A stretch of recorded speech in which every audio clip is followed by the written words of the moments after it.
What's up investors, आज की video में आपका स्वागत है। मैं हूं आपका दोस्त दिव्यांशु और आज की वीडियो में हम बात करने जा रहे हैं आईसीआईसीआई प्रूडेंशियल एएमसी के आईपीओ के बारे में।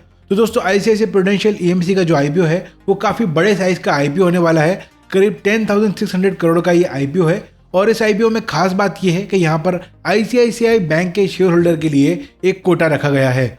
सो ये आईपीओ जो है वो 12 दिसंबर से 16 दिसंबर के बीच में सब्सक्रिप्शन के लिए ओपन होगा और इस वीडियो में हम डिटेल में आईसीआईसीआई प्रूडेंशियल एएमसी के आईपीओ को एनालाइज करेंगे और उसको रिव्यू करेंगे। सबसे पहले हम इस आईपीओ की सारी डिटेल्स को चेक करेंगे, उसके बाद हम आईसीआईसीआई प्रूडेंशियल एएमसी के बारे में जानेंगे, इसके बिजनेस को समझेंगे, इसके कॉम्पिटिटर से इसको कंपेयर करेंगे, इसके पास्ट फाइनेंशियल्स को चेक करेंगे। हम इस आईपीओ के शेयर होल्डर कोटा को भी डिस्कस करेंगे कि कौन इस कोटा के लिए एलिजिबल होगा, कौन इस कोटा के लिए एलिजिबल नहीं होगा, किस तरीके से आप शेयर होल्डर कोटा में अप्लाई कर सकते हैं। ये सब चीजों को भी हम डिस्कस करेंगे।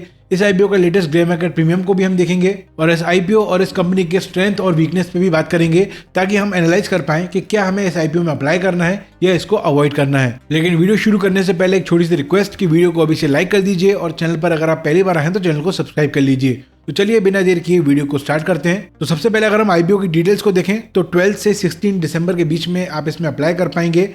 अगर इश्यू साइज को देखें तो 10,602 करोड़ का ये आईपीओ है जो कि पूरा का पूरा ऑफर फॉर सेल है, यानी कि प्रमोटर अपना हिस्सा यहाँ पर सेल कर रहे हैं। प्राइस बैंड है 2061 टू 2165 रुपीज पर शेयर की एंड यहाँ पर एक लॉट में 6 शेयर्स होंगे। रिटेल इन्वेस्टर के लिए 35% का कोटा है, क्यूआईवी के लिए 50% एंड एचएनआई के लिए 15% का कोटा है। रिटेल इन्वेस्टर मिनिमम 1 और मैक्सिमम 15 लॉट्स के लिए अप्लाई कर सकते हैं। 1 लॉट की प्राइस है 12,990 की एंड 15 लॉट की प्राइस है 1,94,850। अब चलिए बात कर लेते हैं आईसीआईसीआई प्रूडेंशियल के आईपीओ के शेयर होल्डर कोटा के बारे में। सो इस आईपीओ में करीब 5% जो कोटा है इशू का वो शेयर होल्डर के लिए रखा गया है और जो आईसीआईसीआई बैंक के शेयर होल्डर होंगे वो इस कोटा के लिए एलिजिबल होंगे। सो अगर आपके डीमैट अकाउंट में 5 दिसंबर जो कि एक रिकॉर्ड डेट रहेगी यहाँ पर आईसीआईसीआई बैंक का एक भी शेयर है तो आप इस कोटा के लिए एलिजिबल होंगे। सो अगर आपके पास एक शेयर है या ज्यादा शेयर है इससे मतलब नहीं है। अगर आपके पास आईसीआई बैंक का एक भी शेयर है तो आप इस कोटा के लिए एलिजिबल होंगे। अगर आप 5 दिसंबर के बाद आईसीआईसीआई बैंक का शेयर बेच भी देते हैं तब भी आप इस आईपीओ के लिए एलिजिबल होंगे। अब बात कर लेते हैं कि शेयर होल्डर कोटा में कैसे अप्लाई किया जा सकता है। तो यहाँ पर अगर किसी आईपीओ में शेयर होल्डर कोटा होता है तो यहाँ पर एक बेनिफिट ये होता है कि आप शेयर होल्डर कोटा में तो अप्लाई कर ही सकते हैं, साथ में आप रिटेल कोटा में भी अप्लाई कर सकते हैं और आप ऐसा भी कर सकते हैं कि आप शेयर होल्डर कोटा में अप्लाई करें एंड फिर एचएनआई कैटेगरी में भी अप्लाई कर सकते हैं। सो आप 2 कैटेगरी में साथ में अप्लाई कर सकते हैं, या तो आप share holder plus retail category में अप्लाई कीजिए या share holder plus HNI category में अप्लाई कीजिए। लेकिन ध्यान रखिए आप retail category and HNI category दोनों में साथ में अप्लाई कभी नहीं कर सकते हैं। अगर आप ऐसा करते हैं तो आपकी एप्लीकेशन रिजेक्ट हो जाएगी। तो इन सब बातों को आपको यहाँ पर ध्यान में रखना है। इसके अलावा अलॉटमेंट चांसेस कैसे बढ़ाने हैं इस पर मैं भी आगे बात करूंगा। दोस्तों, अगर आप आने वाले आईपीओ के शेयर होल्डर कोटा के लिए एलिजिबल होना चाहते हैं और उनसे जुड़ी कंपनी के शेयर खरीदना चाहते हैं तो इस पर मैंने एक वीडियो बनाया हुआ है जिन पर मैंने सभी आने वाले आईपीओ जहां पर शेयर होल्डर कोटा होगा उसको डिस्कस किया है। तो उसकी लिंक आपको डिस्क्रिप्शन मिल जाएगी, आप उस वीडियो को जरूर चेक कर लेना। अब ब्रीफली समझ लेते हैं कि आईसीआईसीआई प्रूडेंशियल एएमसी आखिर काम क्या करती है। तो जैसे कि हम नाम से समझ सकते हैं ये एक एसेट मैनेजमेंट कंपनी है। ये इंडिया की लीडिंग एसेट मैनेजमेंट कंपनी है। 1993 में ये इनकॉर्पोरेट हुई थी और ये risk first long term investment philosophy पे काम करती है। अब इसका साइज कितना बड़ा है इसका आप अंदाजा लगा सकते हैं कि सितंबर 30, 2025 तक quarterly average asset under management इसका 10 लाख करोड़ से भी ज्यादा का था, जो इसको इस इंडस्ट्री के सबसे बड़े प्लेयर्स में से बना देता है। ये wide range of services provide करते हैं जैसे कि PMS, AIF, offshore advisory service.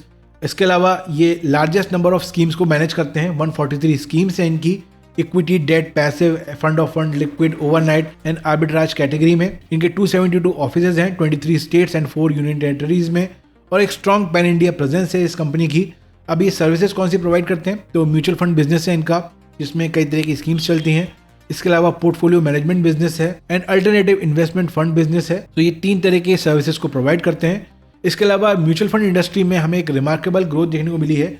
सो यहाँ पर इस इंडस्ट्री में मैसिव पोटेंशियल है। अगर आप एयूएम की बात करें तो मई 2020 में ये जो म्यूचुअल फंड इंडस्ट्री का एयूएम था वो 24.55 ट्रिलियन रुपीस था, जो कि अब बढ़कर 72 ट्रिलियन रुपीस तक पहुंच गया है एज ऑफ मई 2025। सो 5 साल में 3-fold ग्रोथ यहाँ पर हुई है और अभी भी जो म्यूचुअल फंड इंडस्ट्री है उसमें बहुत पोटेंशियल है, अभी भी अनपेनिट्रेटेड है। सो इस सेक्टर का काफी मैसिव फ्यूचर पोटेंशियल है। अब आइए इस कंपनी के फाइनेंशियल्स को चेक कर लेते हैं। So ICICI Prudential asset management company का रेवेन्यू जो है वो पिछले 1 साल में 32% से ग्रो हुआ है एंड प्रॉफिट जो है वो 29% से ग्रो हुआ है। अगर हम स्ट्रॉन्ग एंड कंसिस्टेंट प्रॉफिटेबिलिटी की बात करें तो हाईली प्रॉफिटेबल बिजनेस है, स्टेबल बिजनेस मॉडल है, प्रॉफिट मार्जिन स्ट्रॉन्ग रहे हैं एंड हाई ऑपरेटिंग लेवरेज रहा है कंपनी का। रेवेन्यू ग्रोथ भी मार्केट साइकिल्स के इनलाइन रही है एंड इनकी इनकम में स्टेबल ग्रोथ हमें देखने को मिली है। इसके अलावा हाई ऑपरेशनल एफिशिएंसी है, स्ट्रॉन्ग बैलेंस शीट है एंड AUM का एक्सपेंशन हुआ है, टोटल एसेट भी बढ़े हैं। तो ओवरऑल देखेंगे तो एक स्टेडी ग्रोथ है, इंडस्ट्री लीडिंग प्रॉफिटेबिलिटी है, स्ट्रॉन्ग रिजर्व्स हैं, एक्सट्रीमली हेल्दी मार्जिन्स हैं and high quality cash rich business है। अब अगर पी की बात करें तो पोस्ट IPO इसका जो पी है वो 33.07 है and earning per share 65.64 rupees है। प्रोमोटर होल्डिंग जो है IPO के पहले 100% थी ICICI बैंक के पास एंड प्रूडेंशियल कॉर्पोरेशन होल्डिंग के पास। IPO आने के बाद प्रमोटर होल्डिंग जो है वो 90.09% रह जाएगी। अब अगर बात करें KPIs की, रिटर्न ऑन इक्विटी 82.8% है, रिटर्न ऑन नेटवर्थ 82.8% है, EBITDA मार्जिन 0.36 है and price to book value 30.41 है। तो ओवरऑल अगर आप वैल्यूएशन को देखेंगे तो थोड़ा सा प्रीमियम वैल्यूएशन यहाँ पर नजर आता है, लेकिन रिटर्न रेशियोज यहाँ पर जबरदस्त हैं। अब इसके कॉम्पिटिटर से इसको कंपेयर करते हैं तो ये यहाँ पर second largest mutual fund house है इंडिया में, फर्स्ट है यहाँ पर SBI एंड मार्केट शेयर की अगर बात करें तो टॉप हैवी सेक्टर है ये। टॉप 5 जो है उनका मैक्सिमम मार्केट शेयर है और मार्केट शेयर में सेकंड नंबर पर ICICI प्रूडेंशियल है। AUM जो है वो 9.14 लाख करोड़ का है, जहां पर SBI का 11.22 लाख करोड़ का है। इसके अलावा HDFC AMC है, निपॉन इंडिया है, आदित्य बिरला सन है, ये तीनों कंपनीज लिस्टेड कंपनी है एंड अदर्स की अगर बात करें जो कि कई सारी कंपनीज का मिक्स है, उनका जो मार्केट शेयर है वो 33.74 है और जो टॉप 5 प्लेयर्स हैं उनका मार्केट शेयर 66% है। अब आइए लेटेस्ट ग्रे मार्केट प्रीमियम के ट्रेंड्स को चेक कर लेते हैं। 105 रुपीज का यहाँ पर ग्रे मार्केट प्रीमियम चल रहा है, मतलब करीब 4 to 5% गेन होने की यहाँ पर संभावना है। तो ग्रे मार्केट में बहुत जबरदस्त डिमांड तो यहाँ देखने को नहीं मिल रही है, लेकिन आगे चल के देखते हैं कि किस तरह की डिमांड रहती है। लेटेस्ट ग्रे मार्केट प्रीमियम के अपडेट्स के लिए आप मेरा व्हाट्सएप चैनल ज्वाइन कर सकते हैं, जिसकी लिंक आपको डिस्क्रिप्शन मिल जाएगी, या फिर आप आई बटन पर क्लिक करके उसको ज्वाइन कर सकते हैं। इसके अलावा बहुत सारे लोगों का सवाल ये रहता है कि हमें अलॉटमेंट नहीं मिलता IPOs में। तो अगर आप IPOs में अप्लाई कर रहे हैं तो आपको यहाँ पर एक बात जरूर ध्यान में रखनी है कि अगर आप एक पैन कार्ड लिंक के मल्टीपल डीमैट अकाउंट से अगर आप अप्लाई करते हैं तो आपकी IPO रिजेक्ट हो सकती है। तो अगर आप अपने IPO के अलॉटमेंट के चांसेस बढ़ाना चाहते हैं तो एक स्मार्ट तरीका ये है कि आप अपने फैमिली मेंबर्स जिनके अलग अलग पैन कार्ड हैं उनके अलग अलग डीमैट अकाउंट बनवाइए और फिर IPOs में सभी अकाउंट से अप्लाई कीजिए। इससे आप मल्टीपल एप्लीकेशन डाल सकते हैं और आपके अलॉटमेंट चांसेस बढ़ जाएंगे। अब यहाँ पर आपको जो डीमैट अकाउंट है वो ऐसे ब्रोकर के पास ओपन कराना चाहिए जहाँ कोई भी ज्वाइनिंग फी ना हो, एनुअल मेंटेनेंस चार्ज ना हो और एक रिलायबल प्लेटफॉर्म हो, जैसे कि ग्रो एक सिंपल, फास्ट और ट्रस्टेड प्लेटफॉर्म है। और यही नहीं, ये इंडिया के लार्जेस्ट ब्रोकर है। यहाँ पर 0 अकाउंट ओपनिंग, 0 AMC चार्ज है और ये परफेक्ट है बिगनर्स के लिए। ये एक ऑल इन वन प्लेटफॉर्म है जहाँ पर आप stocks, mutual fund, ETF, gold and IPO सब में आप अप्लाई कर सकते हैं। तो आज ही जाकर ग्रो को डाउनलोड कीजिए और अपनी फैमिली का वहां पर अकाउंट खुलवाइए। लिंक आपको डिस्क्रिप्शन में मिल जाएगी। चलिए अब ICICI प्रूडेंशियल AMC के पॉजिटिव और नेगेटिव पर बात कर लेते हैं, यानी कि स्ट्रेंथ और वीकनेस पर बात कर लेते हैं। तो अगर सबसे पहले हम पॉजिटिव या स्ट्रेंथ की बात करें तो ये एक मार्केट लीडर है, सेकेंड लार्जेस्ट प्लेयर है सेगमेंट में और मैसिव स्केल है इसका।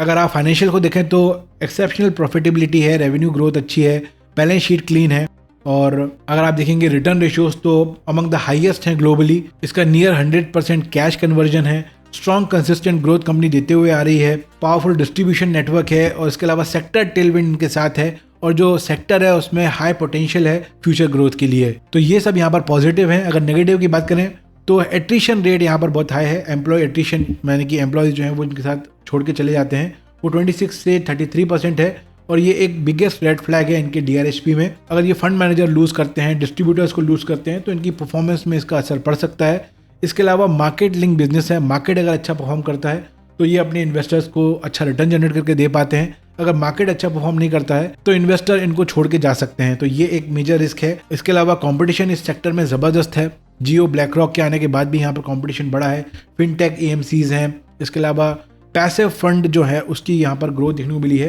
पैसिव फंड में जो है वो ज्यादा फी नहीं मिलती है AMCs को, तो ये एक मेजर रिस्क यहाँ पर नजर आता है। इसके अलावा रेगुलेटरी प्रेशर है, सेबी जो है वो एक्सपेंस रेशियो कैप लगाने की बात कर रही है, कंप्लायंस नॉर्म्स हैं, टैक्स रूल चेंजेस हैं जो इनके जो रेवेन्यू है और मार्जिन है उसको इफेक्ट कर सकते हैं। इसके अलावा जो IPO है वो थोड़ा सा प्रीमियम वैल्यूएशन में मुझे लगता है और अगर आप GMP को भी देखेंगे तो वो भी यहाँ पर कम होते हुए दिखा है। सो सेंटीमेंट यहाँ पर थोड़ा सा वीक नजर आ रहा है, लिमिटेड अपसाइड यहाँ पर IPO का दिख रहा है। तो फाइनली बात कर लेते हैं कि क्या इस IPO में अप्लाई करना चाहिए या इसको अवॉइड करना चाहिए। तो लिस्टिंग गेन के लिहाज से अगर आप देखेंगे तो ग्रे मार्केट में कोई खास डिमांड नहीं दिखती है। 4 to 5% गेन होने की यहाँ पर संभावना दिखती है। तो मॉडरेट अपसाइड यहाँ पर होने की संभावना है, बहुत ज्यादा बड़ा लिस्टिंग गेन होने की संभावना थोड़ी कम है। And long term investment perspective से अगर बात करें तो फ्यूचर पोटेंशियल जबरदस्त है, एक्सीलेंट है 3 to 5 ईयर्स के लिए, लेकिन वैल्यूएशन हमें यहाँ पर देखनी होगी। वैल्यूएशन थोड़ी सी हाई है, सो उसके हिसाब से यहाँ पर डिसीजन लेना होगा।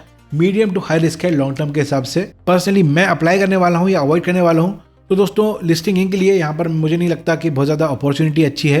एंड लॉन्ग टर्म के लिए अगर देखेंगे तो थोड़ा सा हाई वैल्यूएशन लगता है, इसलिए मैं यहाँ पर इसको अवॉइड करना चाहूँगा। और आगे चलकर जब ये IPO लिस्ट हो जाता है तो बेटर वैल्यूएशन पे एंट्री लेना चाहूँगा। जब भी डिप्स होते हैं तो यहाँ पर मैं इसको जरूर एक्यूमुलेट करूंगा, लेकिन अभी के लिए मुझे लगता है कि इस IPO को अवॉइड करना चाहिए। लेकिन ये मेरा पर्सनल ओपिनियन है और ये वीडियो केवल एजुकेशनल पर्पस के लिए है। अगर आप इस IPO में अप्लाई करते हैं तो आपको अपनी रिस्क एपिटाइट और लॉन्ग टर्म गोल को ध्यान में रख के ही डिसीजन लेना है। अगर कोई सवाल है तो आप कमेंट सेक्शन में पूछ सकते हैं, अपना ओपिनियन भी कमेंट सेक्शन में शेयर कीजिए। आज का वीडियो अगर पसंद आया तो वीडियो को लाइक कर लीजिए, चैनल पर पहली बार आए तो चैनल को सब्सक्राइब कर लीजिए, बेल आइकन प्रेस कीजिए ताकि आने वाले वीडियोस के अपडेट आपसे मिस ना हो।